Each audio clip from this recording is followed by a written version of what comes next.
Welcome here to all the delegates on behalf of North Maharashtra University and College Teachers Association, that is N-Mukta Jalgaon, which is associated with Akhil Bharatiya Rashtriya Shakshik Mahasangha.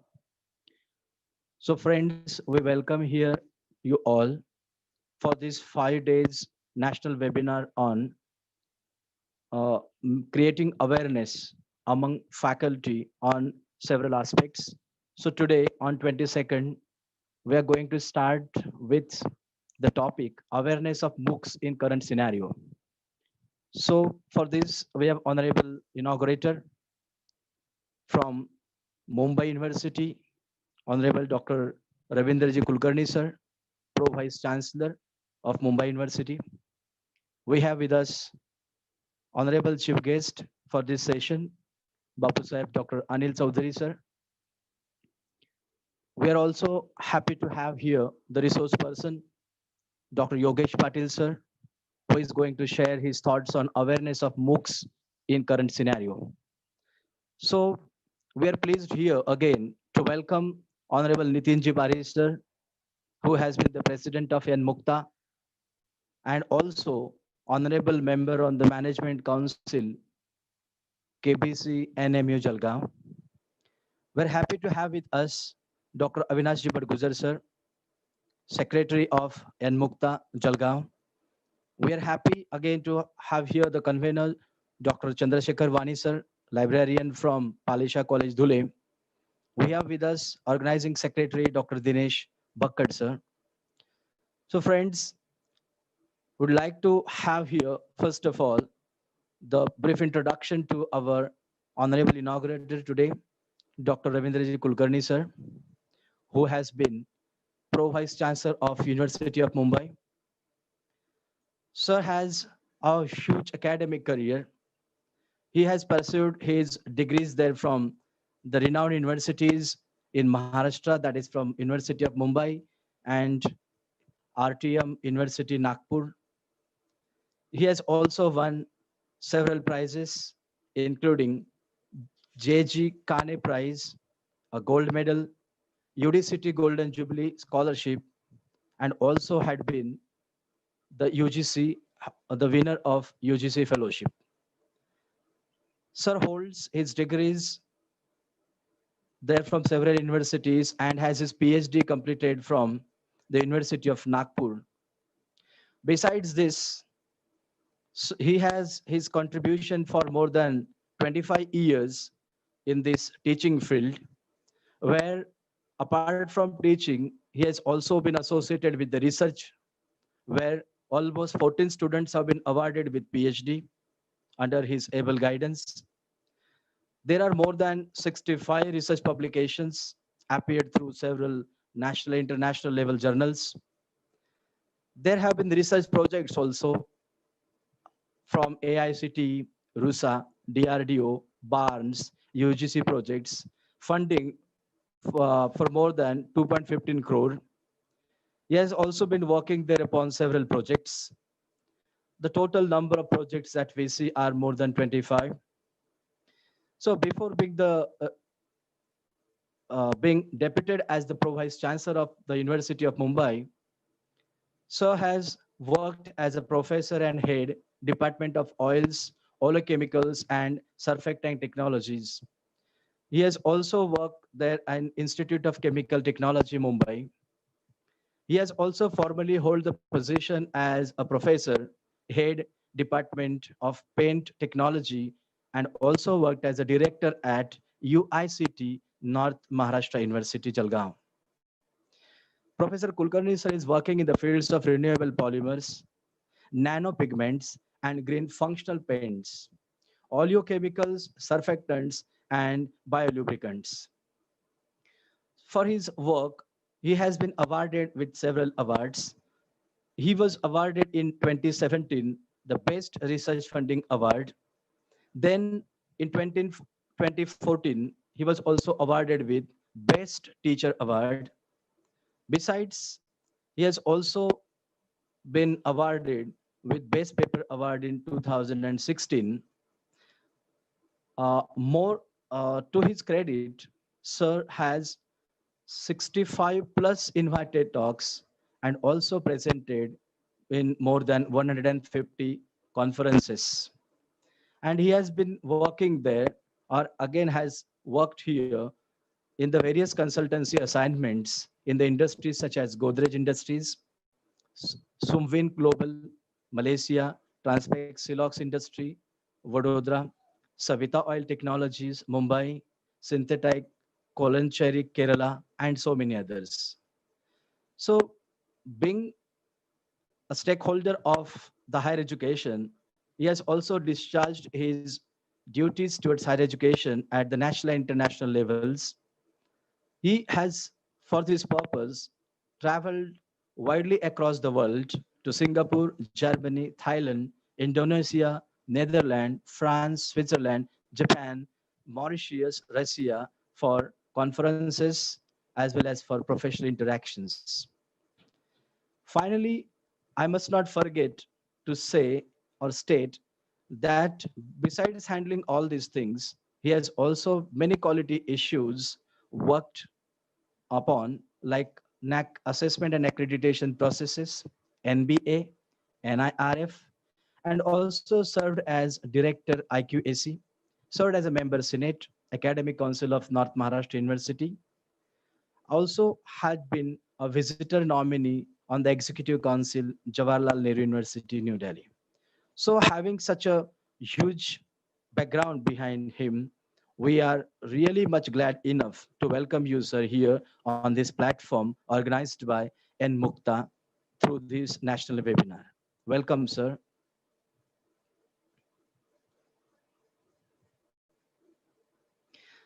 We have with us another fellow dignitary through this online mode who has been the chief guest of this session today, Bapu Sahib Dr. Anilji Chaudhary, sir. Sir has been the vice president of the central body of, hello, has been on the central body of N Mukta, Jalgaon. He has been the president of Social and Cultural Association Kusumba. Presently, so works as a librarian at the college, which is located at Kusumba village near Dhule in Maharashtra. He has been the research supervisor for the PhD program from JJTU University, Rajasthan. He is also nominated by the university on the Board of Studies for Library and Information Science, and also nominated as a member of faculties, Library and Information Science. So we are very happy to welcome you, sir, here on this platform. Welcome, Honorable Chaudhary, sir.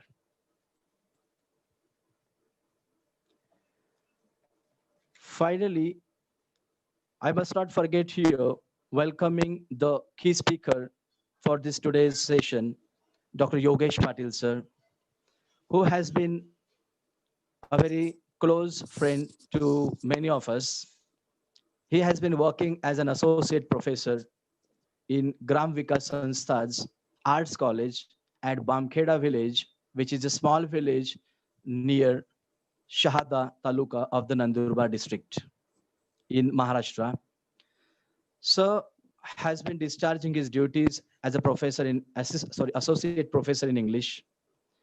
He works also as the IQAC coordinator of his college and is also the NAC coordinator for cycle 3 of his college, which he has been presently working on. To his credit, he has more than 28 research papers published and also have credited 2 books. His area of research where he completed his PhD was existentialism in the latter novels of Anita Desai. The most important thing that I'd like to convey this evening to all our dignitaries as well as our delegates, that perhaps Dr. Yogesh Patil is the unique example across our country because he had left his formal education after 8th standard and rejoined that education almost when he got graduated from the Open University, that is YCMOU, Nashik, Maharashtra. So for almost, he didn't appear for the 10th and 12th exam. Rather, he spent 8 years there in the service of, would say, spiritualism under the auspice of Honorable Ji Pandurang Shastri Ji Athawale for the Swadhyay Parivar. After that, he came back to the formal education, graduating himself in English from YCMOU, and then formally completed his post-graduation from the North Maharashtra University, Jalgaon. So he was awarded there with Vinith degree for his contribution there for the Swadhyay Parivar, for spreading the messages of goodness.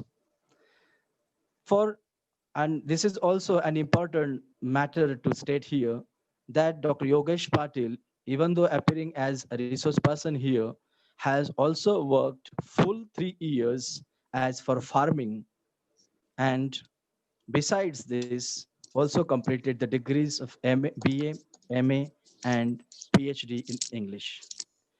We are proud to state that he was the first, perhaps the first candidate to have cleared UGC NET exam in the subject English in December 1999. He has also worked at several colleges, just like Nasik District Maratha Vidya Prasarak College, Nasik, Swami Vivekananda College, Aurangabad, MJ College, Jalgaon. And he has been, even though we find that he works in a small college, but he is really an innovative teacher who has been using since 2006 the technology enabled classrooms, where he uses smart boards as well as smart slates for his students, and has also shared more than 500 PPTs through that mode. For past 3 years, Dr. Yogesh Patil has been the mentor of MOOC in this jurisdiction of KBC NMU Jalgaon, and getting inspired for doing work for through the informal mode. He had organized uh, a very successful workshop which was on Swayam MOOC last year, having more than 500 participants. So here we have in brief the resume biodata of Dr. Yogesh Patil sir, the resource person for today's session. So we welcome Dr. Yogesh Patil sir here on this platform. Thank you. Thank you so much.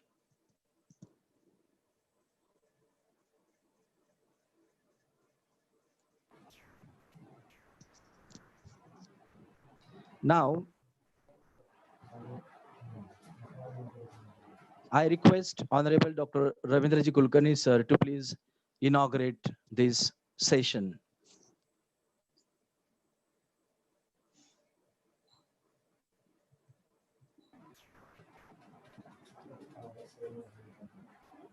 Hello, Kulkarni sir.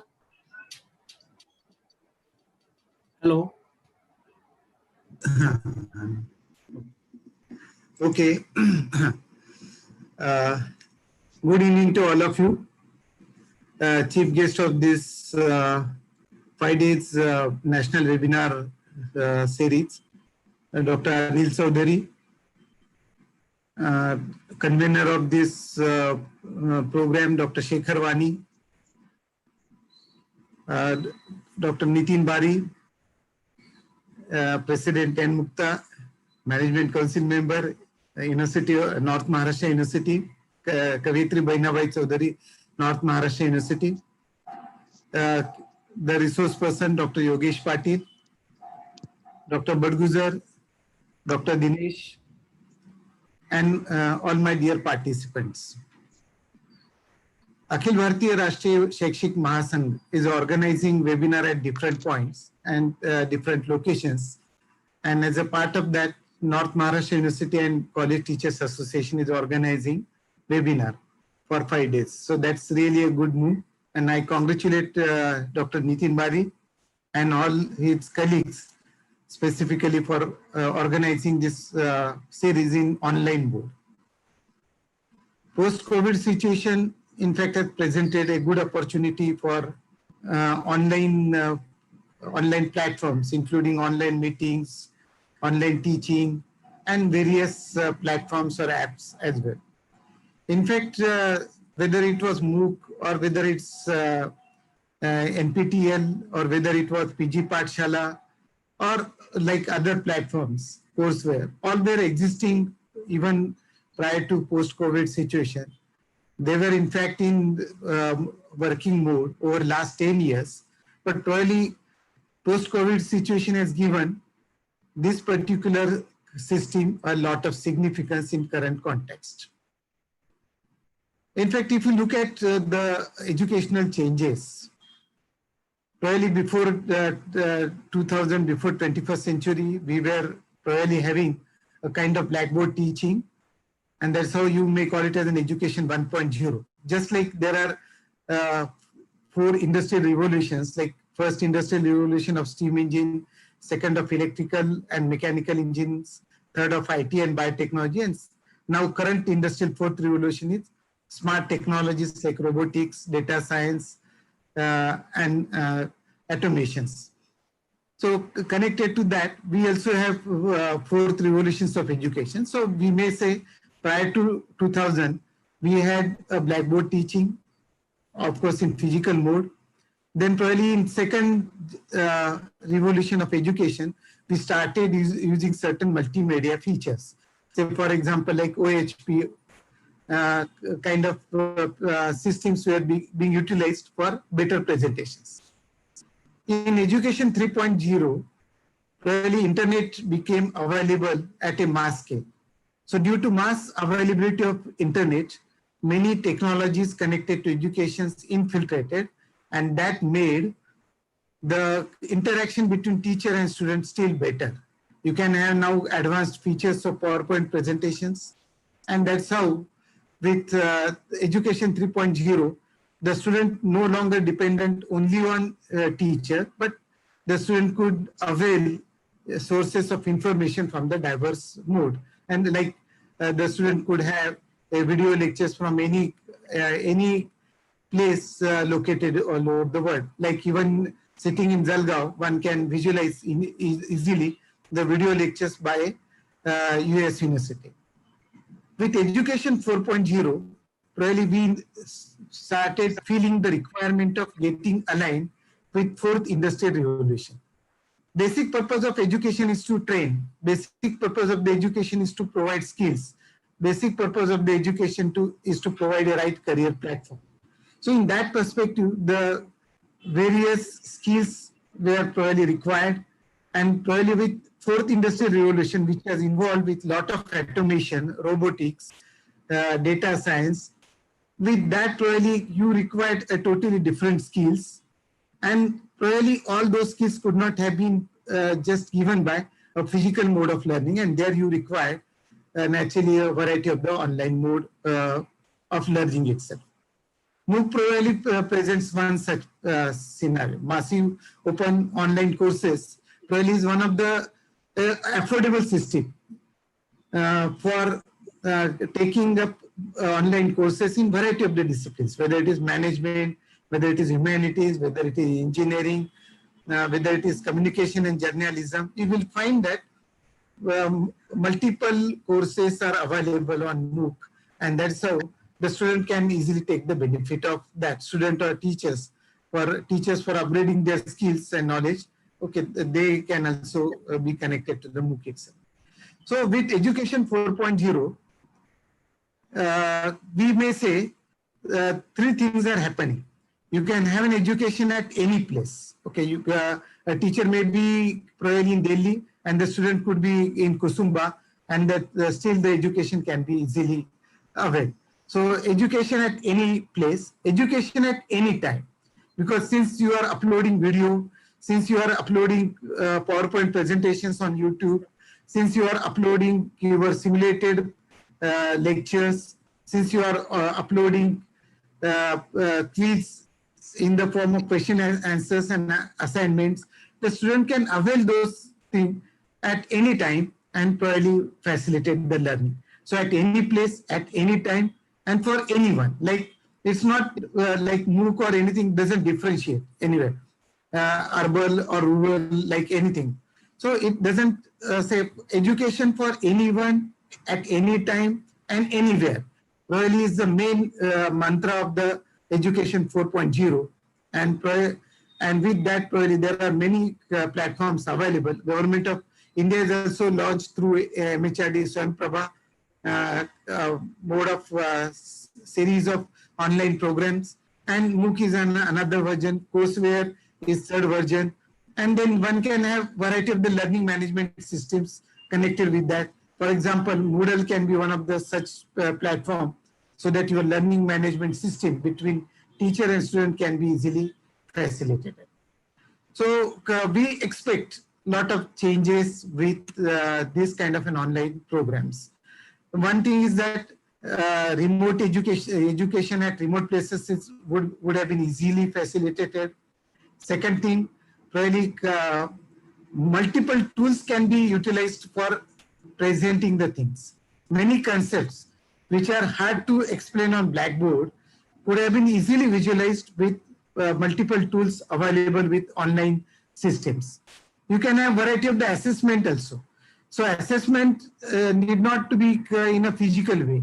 One can be at one place and the examination can be conducted from other place, and the student can appear for examination without any issue of traveling to another places.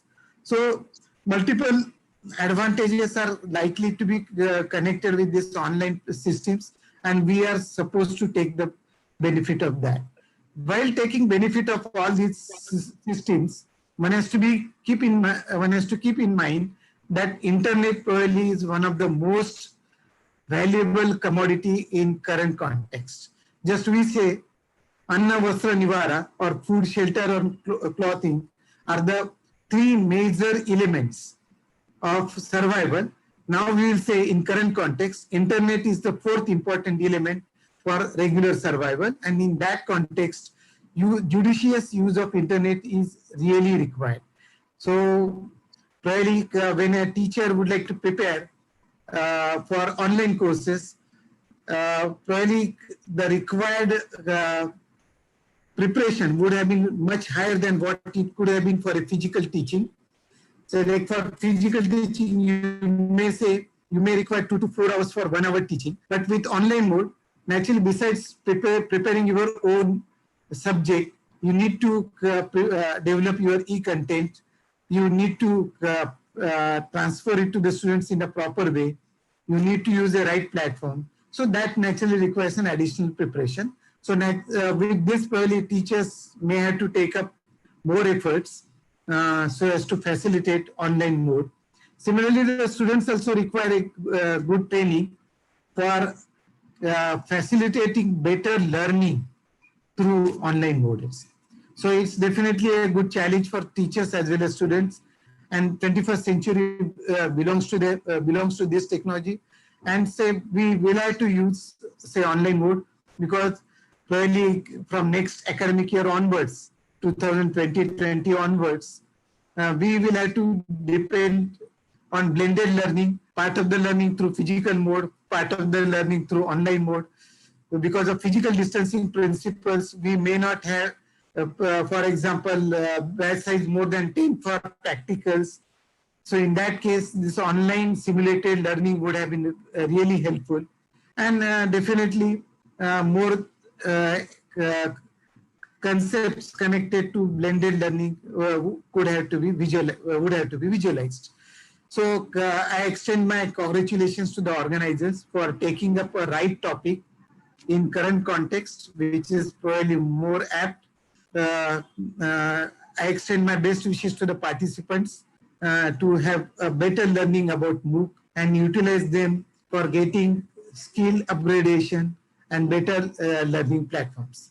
Thanks to you. Thanks to Jai Hind, Jai Maharashtra. Lokesh?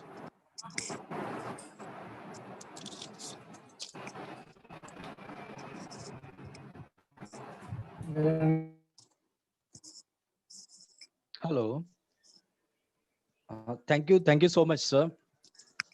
Thank you for the guidelines that you have kept us to go ahead with a way of blended learning that in lockdown 4.0 that we need to get prepared with all these things.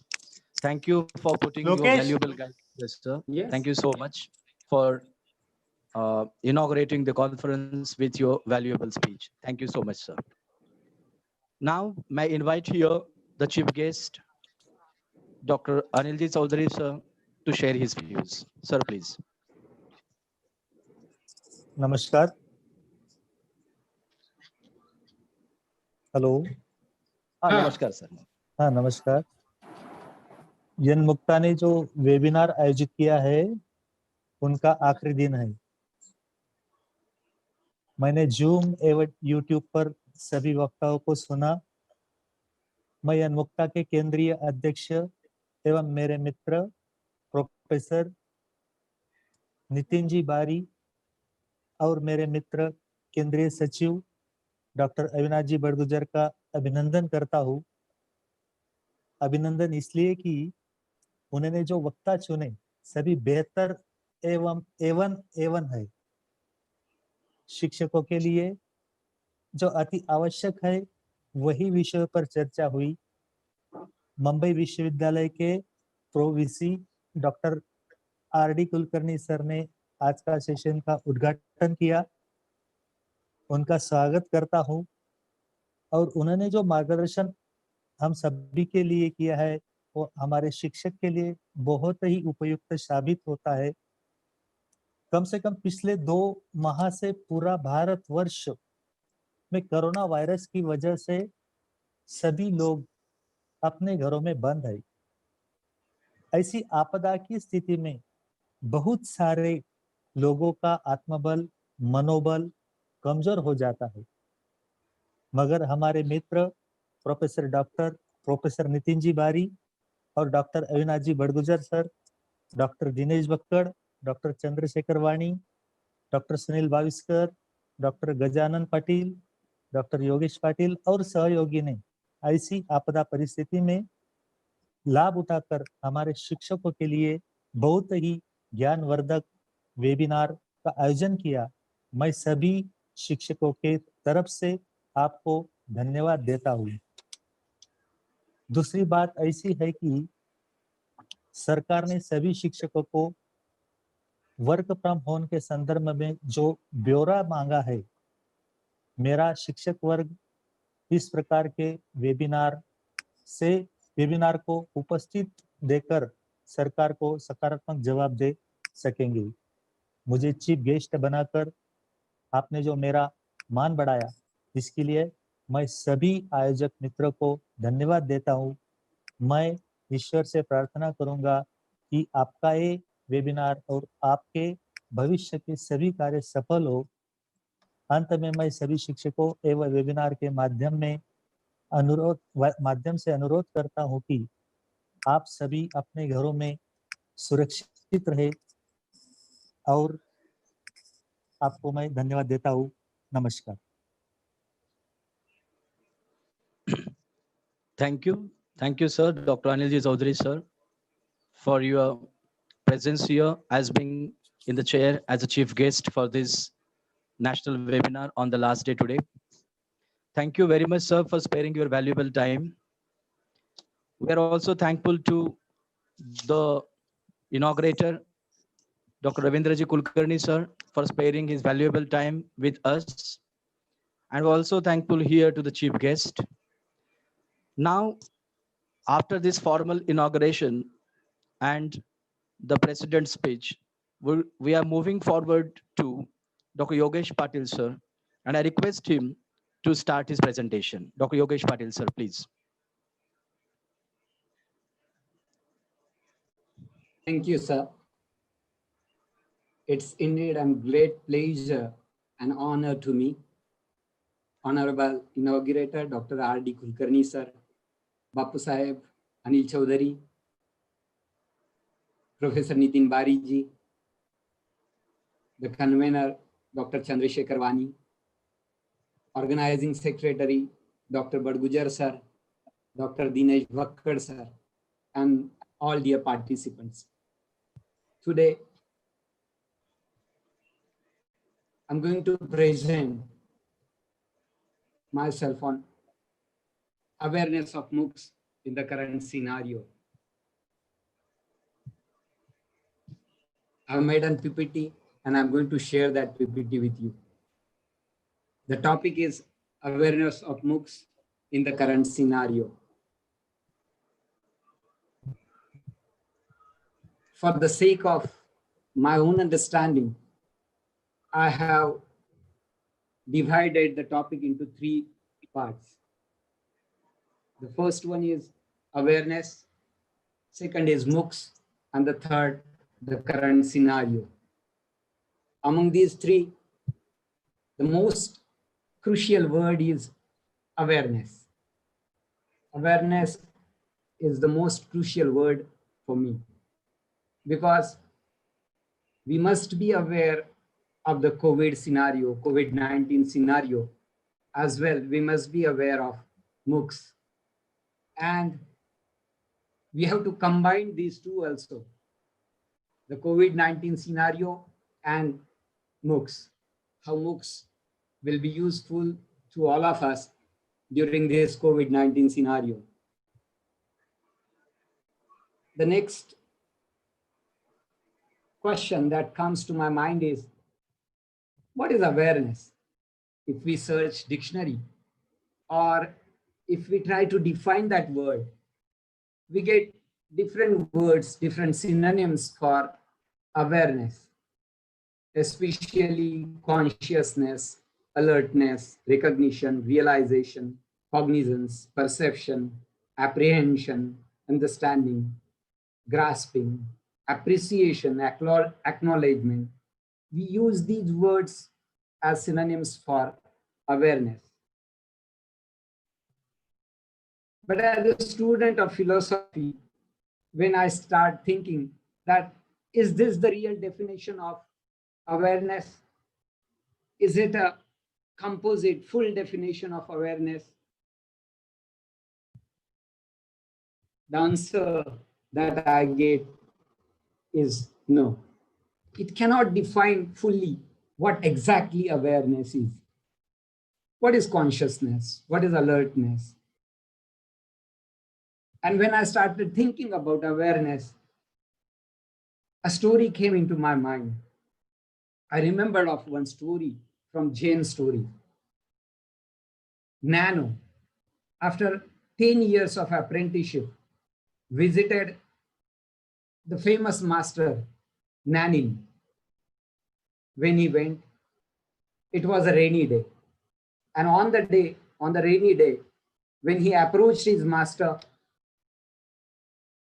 the master greeted him and asked him, have you put your wooden clogs and umbrella in the veranda?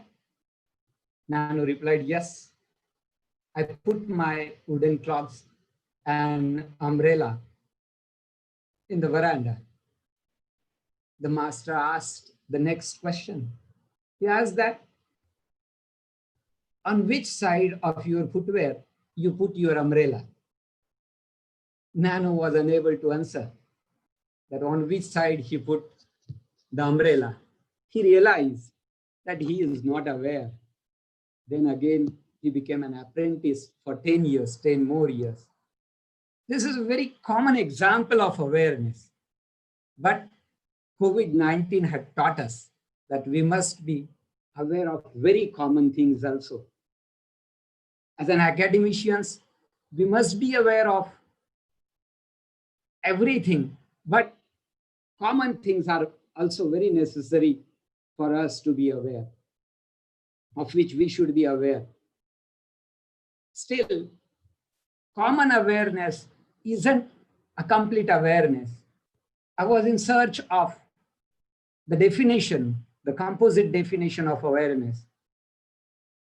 I was reading and I found one story from Osho Rajneesh, who remembered a story of an age-old king. The title of the story itself is very interesting.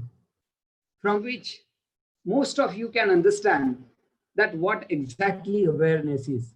The title of the story is Footsteps of the Thoughts. I'm not going to tell you the story. I realize that the organizers have arranged this webinar not only for just passing our time.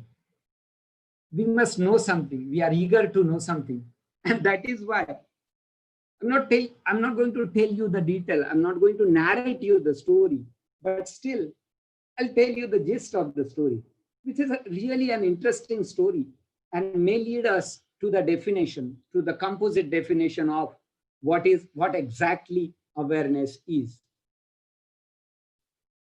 There was an old king.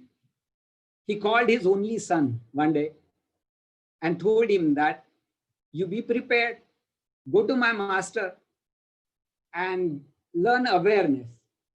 When you will be aware, come back, I'll give you the throne. And that's the tradition of this throne. I was the youngest one among our three, among the three brothers. We were the king, and the king had two brothers and he was the third one. And he was the youngest one. And being the youngest, I had no right on the throne. But because I was aware, I have passed all the tests of awareness. My father gave me this throne. And that is why I warn you that you do go, get awareness and return. And if you fail to get aware, you will not get the throne. I'll give the throne to somebody else from our kingdom. She was really shocked. The prince was shocked. Do you think that this is really a symbolic for all of us also? Because if we are not aware, we are also going to lose our own kingdom. We will also lose our own kingdom. In the COVID-19 scenario, those who are aware can only have their own kingdom. That's right. It's all right. I'll tell you the remaining story. So when the prince went to the master was quite old. He said that I was sent by King so and so. He said that, yeah, I remember the fellow. He was quite honest, sincere. He was very genius. I hope you will have the same genius and the totality and the same intensity for learning all these things. The prince said, I'll do everything for having awareness. Master told him, go and work in commune. And remember, from tomorrow, I'm going to hit you from the backside. Whenever you are doing any work, be alert, be aware. I'm going to hit you from the backside. The very next day, he was hit 10 to 12 times by the master. After a year practice, one day he was talking with his inmate friend. And when he was talking with his inmate friend, the master came without making noise of his footsteps from the behind, and he was about to hit. He told the master that, master, don't hit. He caught the stick of the master. The master was really happy. He said that, very good. Now you became aware. You are alert. But this was your first lesson. From tomorrow, we are going to start the second lesson. The prince was shocked. He says that, was this the first lesson? And how many lessons are you going to teach me? He said that, let's continue. Let's see. So that was the second lesson. And the second lesson started the very next day. He said that when you were aware, you were not sleeping, I was hitting you. Now I'm going to hit you in your sleep also. And you have to be aware in your own sleep. prince thought that, how is it possible? He asked the master, how is it possible? Master said that your father also did the same, and you have to do to be aware the same thing. Few years passed, few months passed. The very first or second night, he got hit 10, 12, 13, 15 times. A day came when master was coming and he was about to hit him during the night. He said, Master, you are too old. Don't beat me. It pains me. Master said that. Very nice. Now you learn. You have completed your second lesson also. Now you are alert, aware in the sleep also. So that your third lesson will start from tomorrow morning. And that's the real lesson and probably the last one. So you have to be aware now. Up till now, I was using a wooden stick to hit you. But from tomorrow morning, I'm going to use a real sword. The prince was shocked. He was terrified. That wooden stick pained me, but the real sword will cut me into pieces. What to do? He was shocked. He didn't have a sleep that night.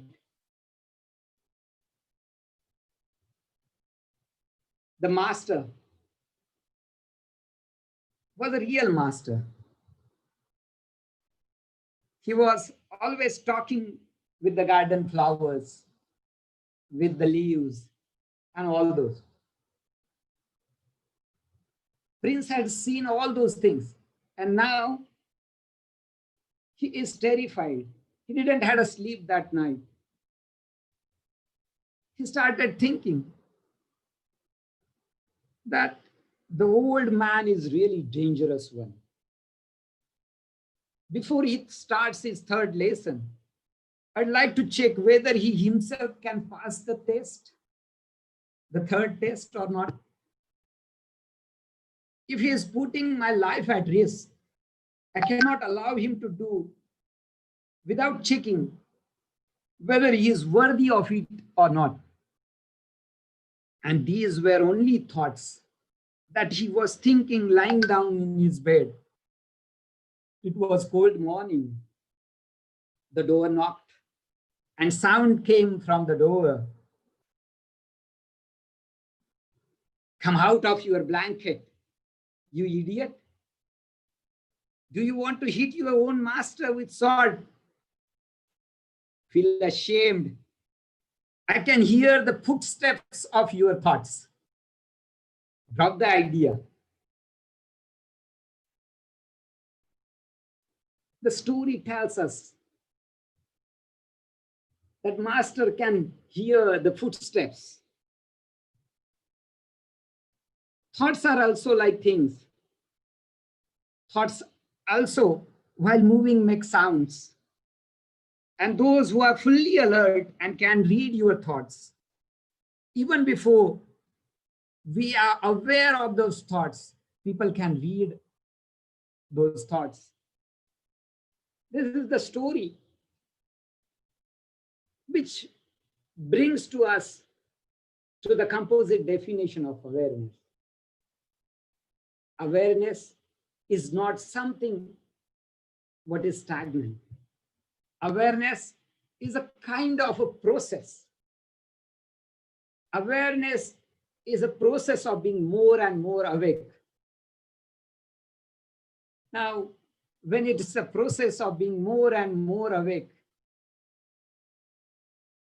is awareness associated with our own degrees, status? The COVID-19 had proved that most developed nations, most educated people are falling prey to the COVID-19 situation. So getting aware is not associated with all these things. Awareness is associated with our own mindset. It is aware, it is associated with our own efforts. It is associated with our own sincerity. So, are we aware of the COVID-19 situation? Do we have a COVID-19 awareness? Sure. We all have socio-cultural awareness of COVID-19 situation. Maybe a social awareness, I have put the word cultural for different reasons. Social awareness, every day we are just trying to understand that what's the score in my city, in my town, in my region, in my country of the COVID-19 patients. How many have recovered? What's the recovery rate? We are socially aware about all these things. We are also scientifically aware, medically aware that where is the vaccine? On what stage the vaccine is there? When the vaccine will come? Which institute, right from Serum Institute and the different institutes that are working, on which stage they are?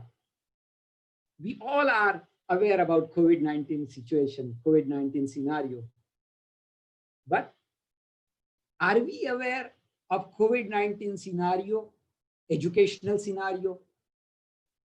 Do we have an academic awareness of COVID in the background of COVID-19? I'll say yes. We all academicians, we all teachers have sensation, and we are sincere for our academic duties. These webinars, a day before yesterday, I was listening to Pramod Pawar. Yesterday itself, I was listening to Pramod Pawar, and one participant asked him a question that during last 60 days, I attended 26 webinars, and yours were the only in Marathi. So he congratulated him for the webinar in Marathi. But what I get from his conversation, what I get from that conversation is, he attended 26 webinars. Every day, at least a day after, he is attending one webinar. What Enmukta is doing is the same, that we try to cultivate this awareness among all the academicians. We are thinking about online teaching and learning, not for all the students, but at least for our own children, that whether they are attending the schools or not. Most of the schools are now online. They are teaching and learning. We do think about the examination related issues, that how to conduct the third year exam. What will be the different models for conducting examination? We are worried about the admission process, that June is approaching, and how to admit the students. How can we admit the different students? We are also worried about NAAC assessment and accreditation process. Today morning, Shahada College has organized a very huge webinar having more than 1,500 participants, most of the principals and coordinators of the NAAC from different colleges. And that is, we are all aware about this academic issues which are related with us. This attentive nature of all of us is what is called as awareness. Are we aware about MOOCs? Do we know MOOCs? I know that most of us know what are MOOCs. But still, what is MOOCs? I'm going to start from the basic definition. MOOCs are massive open online courses. As you know, as we all know, that massive stands for the number. Is it 100, 1,000, 10,000, 100,000, million? What? Number is massive. N number of students can get admitted for these MOOCs. It is open. Let me tell you here itself that for a single MOOC, how many students got admitted in the history? Do you know? There were 400,000 students for a single MOOC on English communication run by FutureLearn. This is what is massiveness of these MOOCs. MOOCs are open. Open means they are free. We don't need to pay any fees for these MOOCs. The content is open. The videos, the PPTs, the share material is open for all of us. It is affordable. I have put affordable word also in the open definition, because for some MOOCs, we have to pay marginal fees. The next is free registration. Now, free stands also for fees, and free registration is we don't need any pre-degree for admitting any MOOCs. Even if we don't know music, we can get enrolled for any MOOCs on music. So free registration is one important thing. It is online. Online means real-time interaction. As we have real-time interaction, I'm interacting with all of you and you are listening to me. You may ask me questions. So this is online, real-time interaction. The most important word, all these three words are not associated with our traditional education system, massive, open, online. The only word that is associated with our education system is courses. Why these are called as courses? The reason is they are self-paced. Not most of them, but many of the courses have credits and credit transfer system.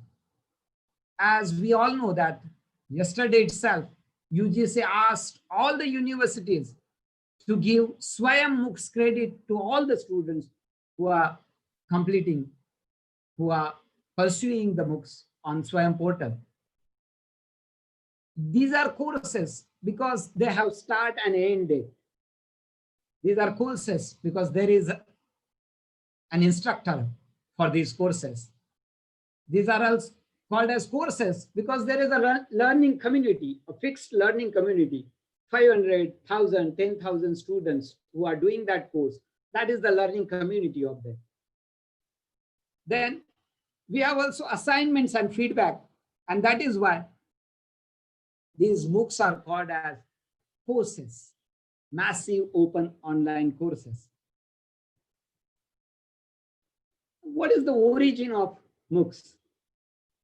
Massive open online courses evolved from the open educational resources, OER movement, as a way to connect open access digital material to networks of learners, and maybe consider a continuation in the development of distance education. There was a movement that my study material, my resources should be connected to another resources. And from that OER movement, MOOCs evolved. The term MOOC was originally articulated by Dave Cormier from the University of Prince Edward Island.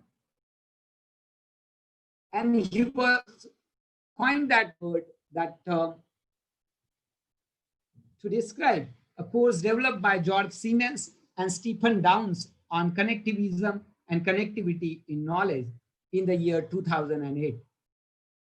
This pioneering MOOC and those that immediately followed in from 2008 to 2012-13 were based on connectivist pedagogy connectivist pedagogical principles of learning socially from others within distributed networks.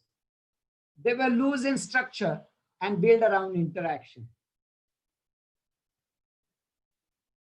So this is the origin of MOOCs. Now, what differentiates MOOCs from classroom teaching? What is the difference between classroom teaching and MOOCs? Classrooms have a tested methodology. There are different methods of teaching into classroom. We have full courses for teaching how to teach. B.Ed-like courses are there. Classroom have a tradition of teaching. Classrooms have, it's not quality, wrongly it's type. It is quantity of content is very vast in the classrooms. Quantity of content is very vast. guidance from faculties, hand-holding. We can give support to the students. We can read the eyes of the students. We can read the faces of the students. That is, hand-holding is possible. Efficient in doubt clearing.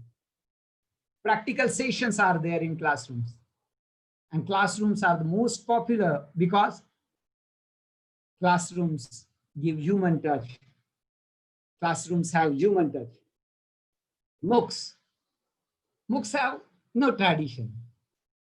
Just 10 years before MOOCs got evolved. MOOCs are time saving. Definitely. MOOCs are flexible. Flexibility in the sense, anywhere, anytime, anyone. With our own time, we can complete the MOOCs. We can study at any time, during night, early in the morning. But for the sake of classes, we have to attend the classes. We have 24 hours support for MOOCs. This material support is there.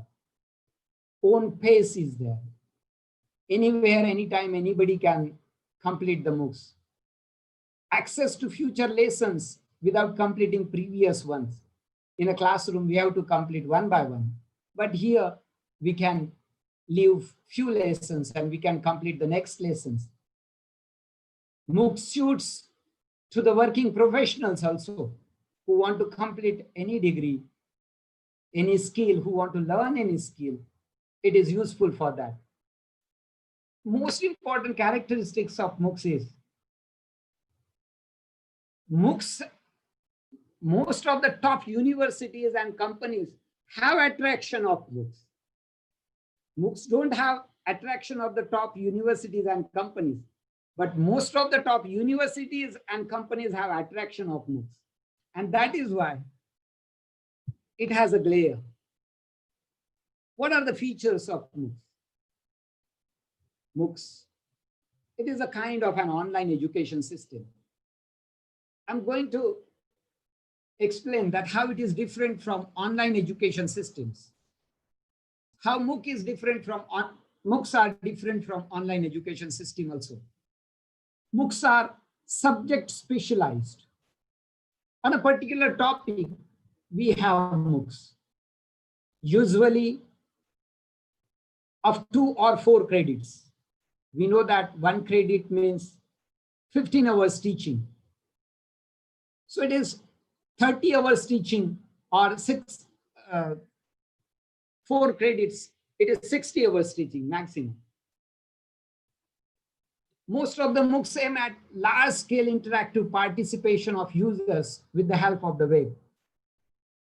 There are various features of MOOCs, like videos are there, study material is there, quizzes are there, online exams are there. These are the features of MOOCs. Trying to make the educational system more efficient and interesting than traditional education system. We are all fan of internet. Dr. Kulkarni sir told us that internet is the 4th essential thing in our life. That is why this is online, internet-based, web-based. That's why it's an interesting thing and different from traditional education system. Here, the main confusion, which was in my own mind, I tried to solve that confusion through this PPT. That what is MOOCs, massive open online courses, and what is mainstream online university courses? What are the difference? What is the difference between these two? Online education system is different from massive open online courses. These are the two different things. They may go hand in hand, but they are different. What are massive open online courses? I made differentiation. You can see that mainstream online university courses and massive open online courses. Enrollment, it is in thousands, and here in online education system, it is in tens or at least in hundreds. Now, openness required. what do we require? We required for massive open online courses, MOOCs, you only required your own email address, nothing else. We don't need fees, anything. We don't have to apply. We can join at any time. But for open online university course, we have to enroll ourselves. There is a selective admission process. There is an admission process for online courses also. And the course enrollment is based on the space available. If the space is available, you will be enrolled for the online course. If the space is not available, they will refuse your application. So we have to apply for the online courses also. But for MOOCs, we don't need to apply. That's the main difference. We can join at any time the MOOCs. Regarding price, MOOCs are free. Most of the MOOCs are free. While online university courses, we need to pay in thousands, in lakhs also. Content. MOOCs have videos as their content. There is no prescribed syllabus for MOOCs. But for online university courses, we have textbooks prescribed to us. Maybe in a PDF format, but there are textbooks. Digital textbooks are there. In that way, we don't have, in MOOCs, we don't have any textbook. We have just videos and we have to go through the videos. We may have pamphlets and PDF files here and there. Discussion forum. It is an option. You can participate in the discussion or you may not participate in the discussion. But in university online courses, we need to participate. We required it compulsorily. We have to evaluate. There is an assessment process. The assessment process is different. It seems very simple in the PPT that it is machine scored and comes peer. And here instructor comes first and then machine scores. Whatever marks instructor gives, those are fed into the machine. But here machine gives you the marks and those are evaluated by the peer. That's the major difference between assessment also. Instructor contact, none expected. In MOOCs, instructor contact is not expected. And here 24 hours response system is there for online courses. What are the advantages of MOOCs? Learner can use any online tool that are relevant. Tablet, mobile, laptop, computer, right? In our college, we have started a Swayam Sukha Center through which all the students, those students who don't have access to internet, who don't have the mobile phones, smartphones, we provide them at no cost the computers and they are completing the MOOCs in my own college. People who have no access to formal higher education can participate. And those who want to learn and who have no formal education can get enrolled for the, can enroll themselves for the MOOCs and can complete the course, can learn any skill also. There is no entry qualification for MOOCs. Informal and can be organized easily. We can organize, means we have the flexibility to organize. We have already seen that in a flexibility. Learning will be possible by the collaboration of learners and instructors. It is possible. What I want, I can say, I can choose. The collaboration is there of learners and instructors. What is the demand? That is supplied by MOOCs only. Because most of the companies are asking the universities to develop the MOOCs on their own need only. And and universities are developing MOOCs for the sake of universities. We will see it in the next slide. Quality courses at no cost or lower cost. Even rural students have quality courses, access to international experts, convenience of pace and time, flexibility to combine with other study or work. The students doing their MBBS can learn Shakespeare through the MOOCs, and that is the flexibility available. and it is digital pedagogy and new learning designs are there. These are the advantages. The advantages continue. The list of advantages continue. It supports career opportunity. The students, the companies that need, the demand of the companies is skill, and those skills are cultivated. Those skills are taught by these MOOCs, and that's why it supports career opportunity. Peer grading support is there. Now, what are the advantages from the point of view of higher education institutes? HEIs can reach new audience and widen participation. A small college can be universal one. HEIs can get expanded digitally into a new market. Higher education institute can be universal institute. Provide learners to identify and manage their own learning tools. What is the demand? We can identify the demands, and learners get opportunity to recognize their own pathways.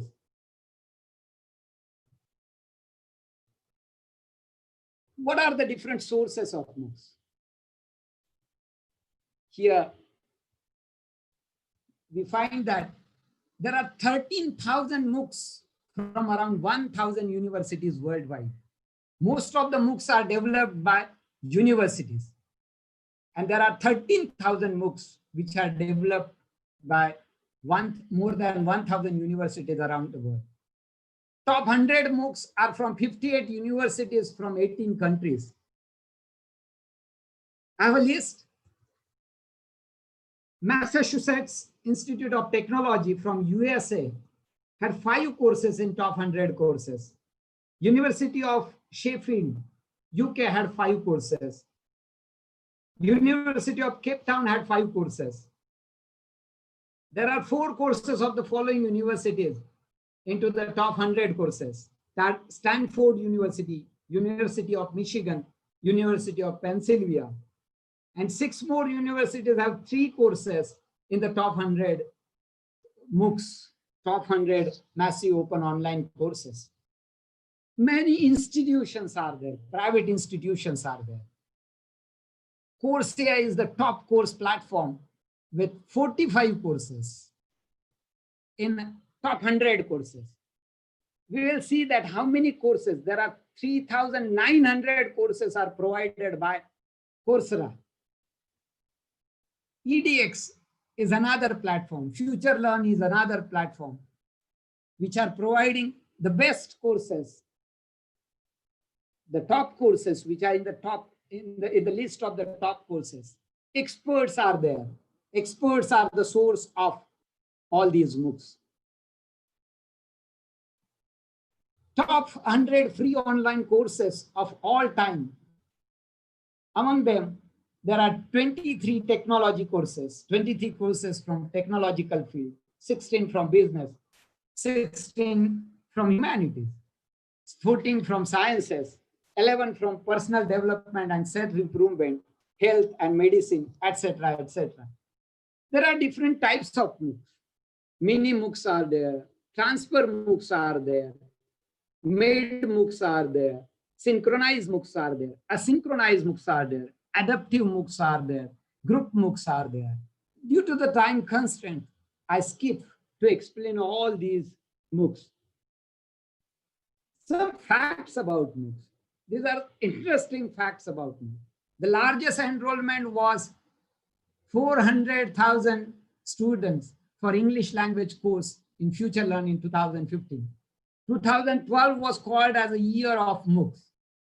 More than 900 universities around the world have launched free online courses. Coursera is the biggest MOOC provider in the world. It has over 160 university partners and more than 20 industry partners and offers approximately 3,900 online courses. There is again a typing mistake. It is not 3,100, it is 3,900 online courses. Every year, more than 100 million students are signing up for one or other MOOC. MOOCs came under barrage of criticism in 2013 and 14 because of the high drop rates, and uncertain business model. On an average, the MOOC's duration is of 2 weeks or 16 weeks. MOOCs are losing its shine. MOOCs are on decline. The statistics shows Massachusetts Institute of Technology had enrollment of 192,000 students in 2012-13. In 2016-17, there were more than 11 lakh students. But in 2018 and 19, there were only 4,99,000 students, around 5 lakh students. There is another interesting fact about MOOCs is its low retention rate. Only 7% students are completing or pursuing the study in Massachusetts Institute of Technology. Now, which are the focal MOOCs platforms? As I told you that Coursera, having 37 million students, 160 university partners, and 3,900 courses. edX having 1,800 million students, 140 university partners, and 2,500 courses. FutureLearn had 10 million students, but it is slightly different. It provides a degree program, and one degree program had at least 5 or 6 courses. On the 4th number, we find that it is Swayam India. There are 15 million users to the current date. 209 universities are the partners, and more than 3,295 courses are there on Swayam portal. Udacity, Cadence are other what MOOCs platforms are there. Just like to show you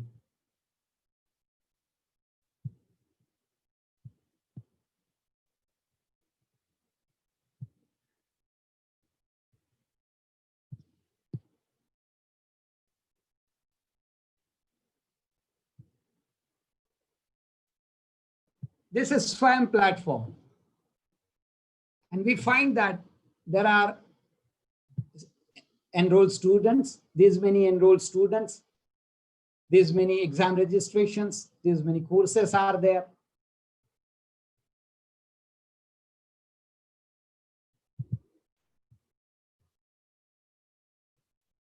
Actually, I wanted to show you this website, which is very interesting.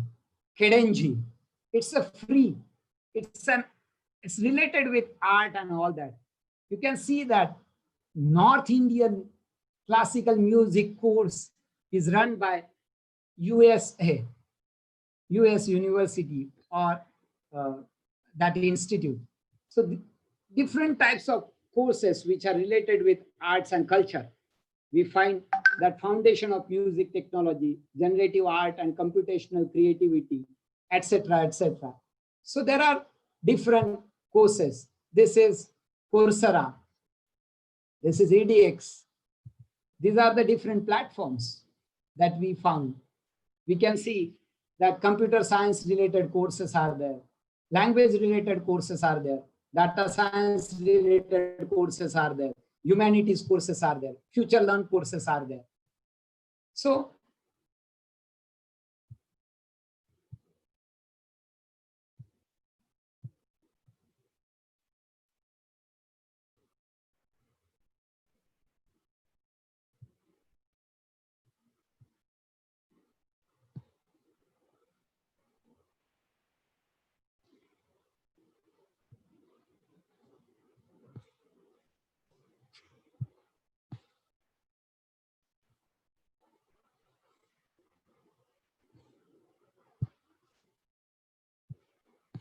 these are the different platforms that provide the MOOCs, different MOOCs.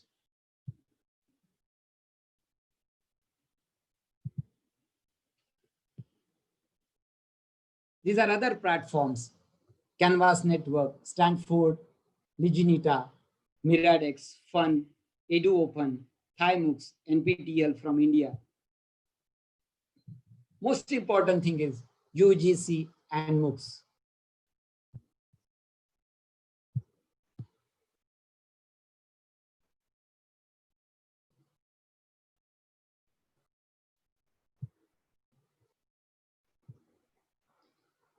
UGC had passed one resolution on 19th July 2016.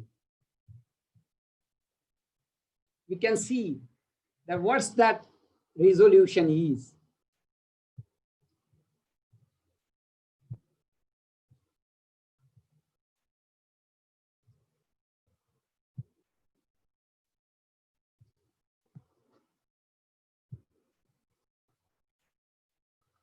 According to the resolution, all the universities and deemed universities under section, and all the universities in the territory are bound to follow this resolution. Accordingly, all the institutions within 4 weeks' time should have to modify and should give 20% credits of SWAYAM courses to the students. What were the selling features of those MOOCs where regulations where the host institution shall ensure that the courses are offered as scheduled. The host institute would be responsible for announcing the courses and interacting with the institute for enrollment of students from the university or given course. This is all very interesting. The only thing that I would like to bring to your notice is that 20% credit transfer was made mandatory for all universities for those who are completing the MOOCs courses through SWAYAM portal. And the most important thing from the point of view of we academicians is that we have a chance to develop regarding production and development of MOOCs courses for SWAYAM platform. UGC provides financial assistance of 13.5 lakh rupees for developing a 4-credit course for UGC SWAYAM platform. MHRD directly issues this money to the SWAYAM coordinator. Those who are SWAYAM coordinators, they get this. Who can develop the MOOCs? Any academician faculty having 5 years PG teaching experience. There are different rules and anyone can follow this portal. This is available on the SWAYAM portal. So I stop sharing this PPT file. Again, I go to my own PowerPoint presentation and I'd like to conclude that what are the drawbacks of MOOCs?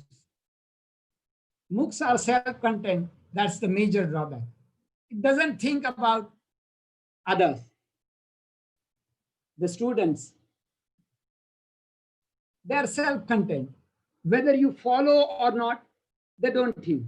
Whether you understand or not, MOOCs have nothing to do with that. They don't feed to any degree or qualification. By completing MOOCs, you don't get any degree or any qualification. The content offered by different MOOCs from different countries do not match generally to our cultural and other conditions. And as I told you, that MOOCs are losing their shining also. Are there any threats before the higher education institutions? We need to think about skill development. We higher educations are forced by MOOCs to think about skill development programs. We are forced. We all know, I'm being from a rural area, I know that we have a threat from ITI students also. And that's why short-term skill development programs may be preferred by students because they provide job immediately. That's the major threat of MOOCs to the higher education institution. And as we know that increase of digital organizations with BIOD and biotechnology, buy your own device, buy your own technology. We know the best example of bring your own device is online classes. They are providing their own tablet. Their material is in that, the study material is composed in that tablet form, and students are learning through that. So this BIOD and BIOT are the real threats for us. And MOOCs are initially interesting, but later on we lose the interest. In conclusion, I can only say that MOOCs can't replace our classrooms, can be used for skill development, may provide global platform to the teachers, may assist to nurture diverse interests, and can be helpful to all of us during this COVID-19 lockdown situation. Thank you. Thank you very much.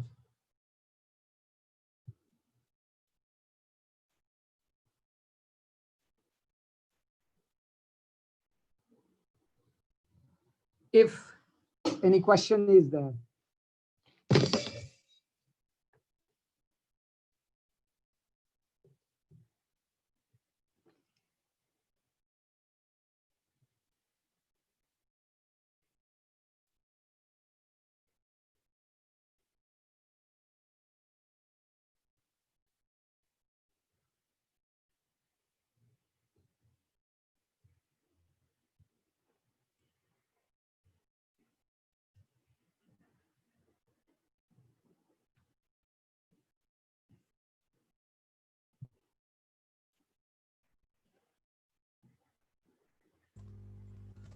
Hello.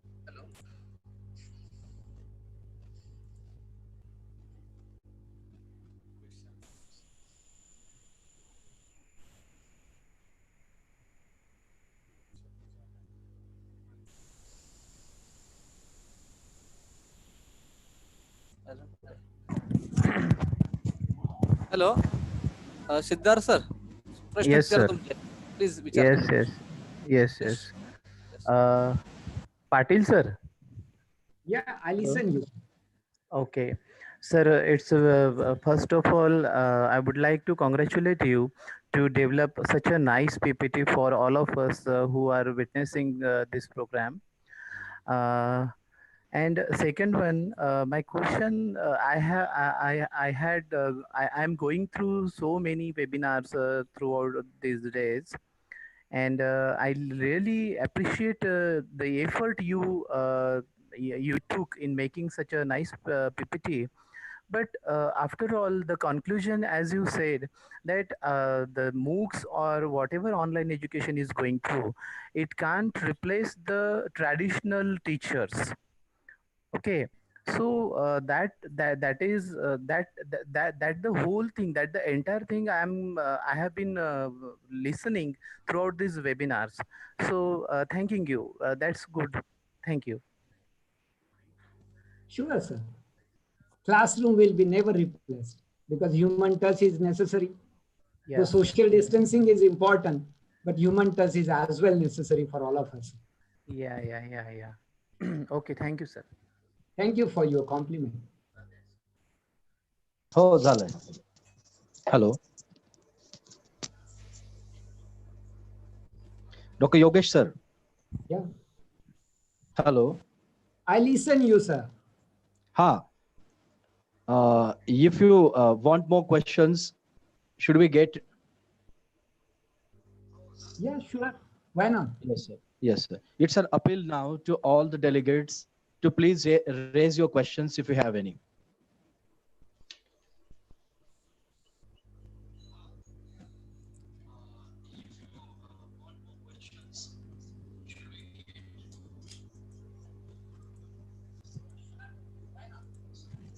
Hello. Dr. Vaman sir, please ask your question. Yes, sir. A very good evening to one and all. Dr. Yogesh Patil, sir. Hello. Am I sir. audible for everyone? Am I audible? Yeah. Yes, Yes, you are sir. audible to everyone. We are audible. Yes, sir. Sir, Proceed, please. Sir, myself from Amravati. I am working as a senior lecturer. Sir, first of all, I congratulate to the whole sessions were very good, and it was very wonderful and wonderfully executed. I thanks to all the panelists and organizing committee. Sir, my question is regarding the MOOC courses. If the skill development programs has been conducted by the colleges, their students are not easily enthusiastically attended such courses. So this is the very what can we say? It is the panic situation regarding skill development courses. So how to motivate such type of students to attend very seriously such type of courses, sir? This is my question. Please answer. Sir, as I told you that in our college, we made the same experiment that most of the students were from rural background and they were not interested in the skill development program that are run by my college. But when we provide them the platform of Swayam Sukar Center, what we did is we put 10 computers in one classroom. We provided internet facility and we asked the students, we helped them. As a Swayam coordinator, I myself helped the students to enroll for different courses of their own interest. At first, there were 3 girls who came and they told me that, sir, actually, I was not interested in doing this BA or MA. I was Yes, sir. interested in Mehndi course. I said that who told you that this college doesn't teach you Mehndi course? Let's go. I showed them that on Swayam platform itself, there was a Mehndi course. They completed the Mehndi course. And then later on, many students enrolled for these skill development courses and they are learning all those things. So cultivating interest of students to digital platform, that is more important. And that is why we have to be innovative for that. Actually, sir, my experiences regarding the such courses, the students are enrolled themselves in n number of level, but whenever this course should started on the particular dates, they are likely to be absent. That's the major drawback of MOOCs, sir. Yes, sir. Yeah. 7% students are pursuing the courses. Yeah. Only 7% students are pursuing the courses. That's the major drawback. Okay. Thank you, sir. Hello, sir. Thank you very much, sir. Hello. Yes, Hello. sir. I listen. Hello, sir. Good evening. Hello. Good evening. Dr. Nilesh, please ask your Yeah, question. Dr. Maiska speaking, sir. Hello. Yes, sir. We are audible, sir. Yes, Please. sir, please. First of all, I congratulate you for your awesome presentation, sir. Thank My you. question is that as we studied in 1918th century literature, English literature, that when there was industrialization, it made adverse impact or effect on the people or society. There was a loss of moral, social, ethical values. So don't you think that we are making students now too much dependent on technology today also? And that won't be create problem in future for students or for society? Instead of saying that we are misusing technology or we are misleading students to making them techno savvy, I'll say that we have to ask our students to use technology properly. So mobile also came for the purpose of that one only, but today we have seen what adverse effects are there. So can we get any middle way for it? What's your view? That is why we should be alert. We need to be alert. And we have to alert our own students also that what are the benefits and what are the drawbacks of using. Because we have the huge population and that can create the problem of job employability also in future. Sure. Hello? With development, we have to bear its adversities also, sir. Okay. Sir. How Thank to you. use it means, if you will ask me, the bronze I want to know Ganesh idol, your view, sir. the bronze Ganesh idol can be an weapon if I'm throwing it towards someone else. So how to use, we have to teach to the students how to use the technology. No, one more question is that, sir, we have the huge population, near about 135 crore population is there.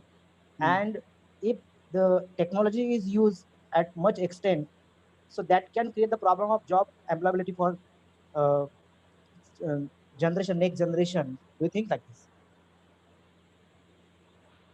It will also create the new avenues. Why do we think that that will be a problem? When we will start using technology, technology related issues will come out. Technology related new jobs will come up. Okay, sir. Thank you. Thank you.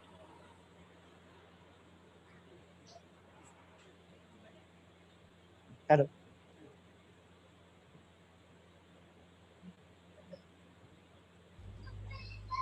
Hello, Mr. Chandu Patel, sir. हा. Please ask your question, sir. Hello sir, माझे दोन प्रश्न होते. एक म्हणजे सरांनी बोलता बोलता बोलले की सम अफोर्डेबल मूक कोर्सेस. तर सम अफोर्डेबल म्हणजे या मूकच्या व्यतिरिक्त मूक मधलेच बहुतेक प्रकार असायला पाहिजे त्यांच्या बोलण्यानुसार. आणि दुसरा एक प्रश्न आहे, सॅमची जे लँग्वेज, मी भरपूरचे सॅमचे कोर्सेस पाहिले, तर याच्यात इंग्रजी हा विषय मस्ट आहे. म्हणजे इंग्रजी ज्ञान असणं कंपल्सरी आहे. तर ग्रामीण क्षेत्राचा विचार केला तर विद्यार्थ्यांना इंग्रजी हे फार समजणं अवघड आहे. तर याच्यामध्ये असं काही आहे नाही का स्वयं मध्ये? चंदू पाटील सर, स्वयंचे 3295 जे कोर्स आहेत पैकी साधारणपणे, सकाळीच मला अपेक्षा होती की असा प्रश्न नक्कीच कोणीतरी विचारेल, कारण मी महाराष्ट्रातनं बोलतोय, त्यामुळे मी त्याला सॉर्ट आउट केलं आणि माझं असं लक्षात आलं की 1500चा वर कोर्सेस हे व्हर्नॅक्युलर लँग्वेजेस मध्ये आहेत. तमिळ, मराठी, हिंदी, गुजराती यामध्ये साधारणपणे 1500चा वर कोर्सेस आहेत. त्याच्यापेक्षाही पुढे जाऊन मी तुम्हाला सांगतो की जर आपल्याला संस्कृत शिकायची असेल, if we want to learn Sanskrit, we have to go to the Coursera, and Coursera is providing 18 courses on the basics of the Sanskrit language, and those are so excellent courses. MOOCs, free of cost, they are providing all those courses, sir. म्हणून हा न्यूनगंड ठेवायचं काही कारण नाही की आपण vernacular language, Marathi language आहे आणि इंग्रजी त्यासाठी आलीच पाहिजे. बहुतेक विद्यार्थ्यांना इंग्रजी नाही आली तरी पण चालेल. आणि सगळ्यात महत्वाची गोष्ट की जे मी शेवटचा 5 मिनिटात सांगितलं की आपल्यासारख्या सगळ्या प्राध्यापकांना 13.5 लाख रुपये MHRD आणि UGC देत आहे कोर्स डेव्हलप करण्यासाठी, आणि त्याच्यासाठी कुठल्याही भाषेचं बंधन नाहीये. कोर्सरामध्ये तो एक कॉलम मी तुम्हाला टाकायचा विसरलो. ऍक्च्युअली प्रत्येक जे प्लॅटफॉर्म्स आहेत, all the platforms that are providing MOOCs are providing MOOCs in different language. Coursera is providing courses in 60 languages worldwide. 60 languages. There are 3,900 courses are in 60 different languages. तर असं काही नाहीये. It's not like that की विद्यार्थ्यांना ते मिळणार नाही. म्हणून थोडंसं सर्च करायला लागेल. सर्च करण्याची पण गरज नाही. आपल्याला जे हवं ते मराठीत टाईप करा, आपल्याला नक्की मिळेल. Thank you sir. Dr. Arjun sir, please ask your question. Dr. Arjun Wagh.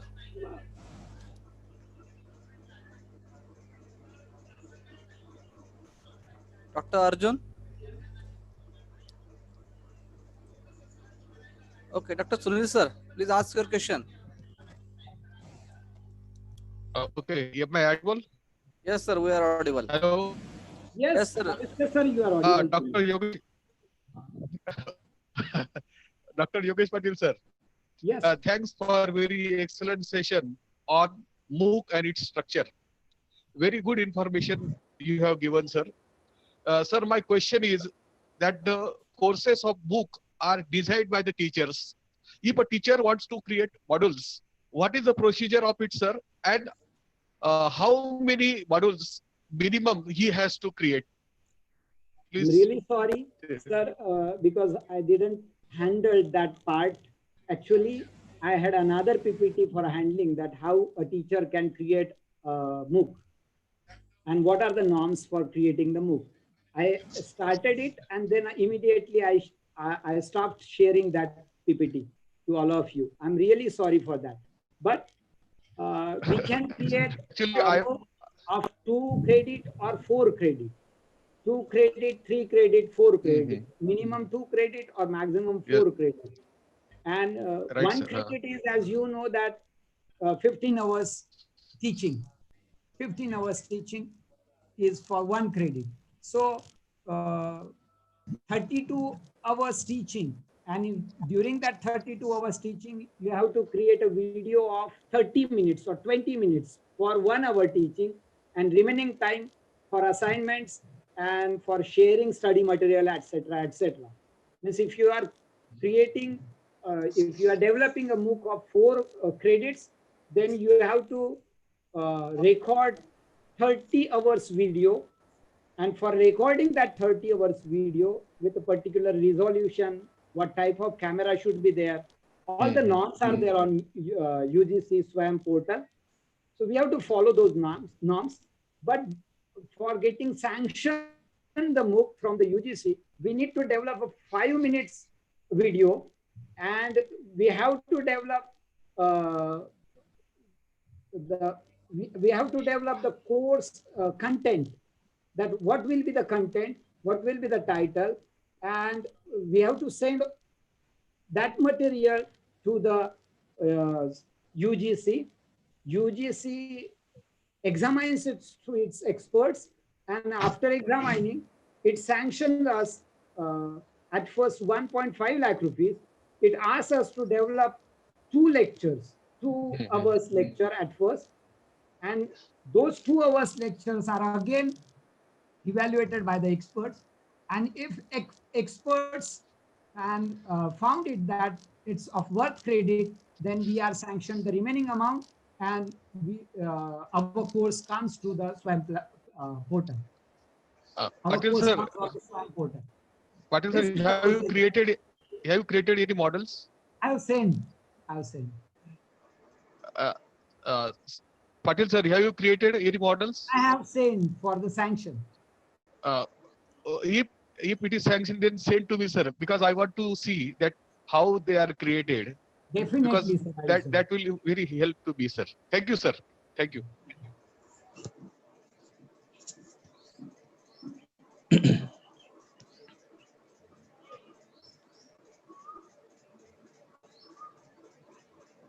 Hello. If there are any questions, then we may take them. Otherwise, we should conclude this session. Should I proceed, sir? No question now. Hello. Now to conclude this session,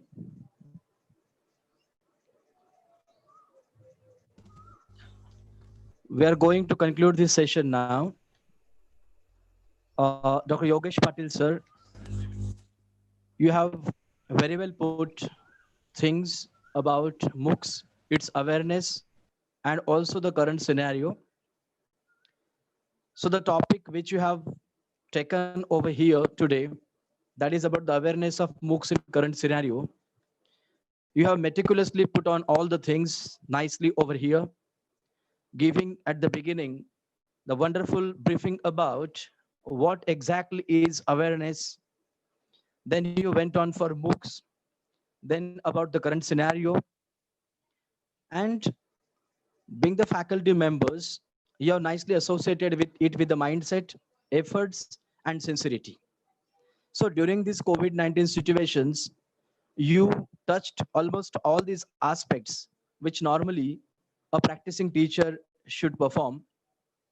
Then you went on for MOOCs, its role, you analyzed, and as well fantastically presented about the history in brief, and also put on the differences between the regular classroom method and the MOOC system. Besides, you also put the differences between MOOCs and MOOCs, that is mainstream online university courses, which is very meticulously put on by you. Also, you underlined a few advantages therein. Similarly, you also briefed about various platforms available worldwide to join the courses, including the vernacular languages, and the students who want to cherish them, also want to pursue them. And also, you also did not forget to put before the drawbacks of MOOC system as well as the threats.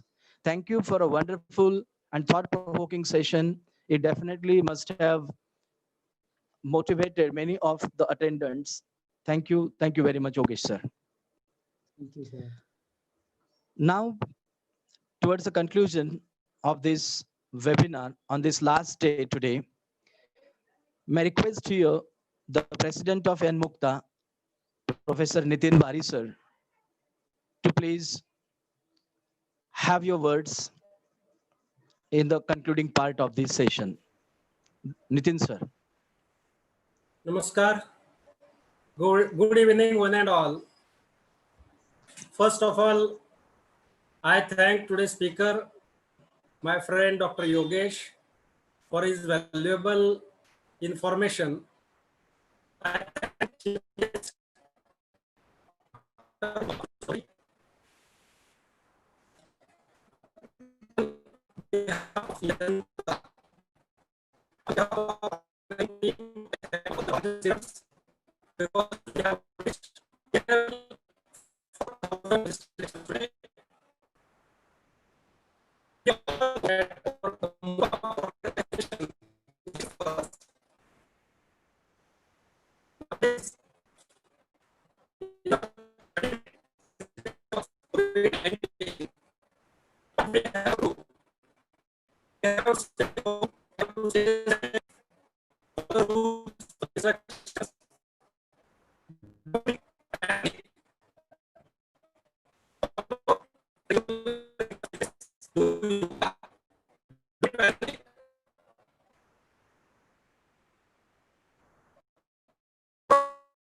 including myself,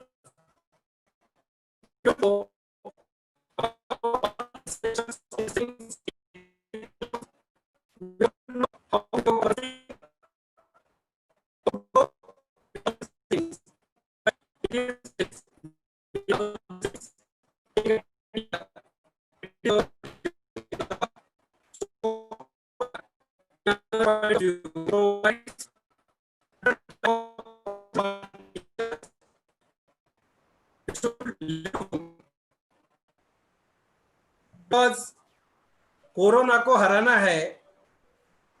We Indians, we are fighters, teachers are fighters. So easily and definitely we will do it. We will fight against corona. We have to live with it. India is a land of gods. It is a Deva Bhumi. It is a Punya Bhumi. So it is possible for all of us. As Indians, we have also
sir बंद करून घेऊ.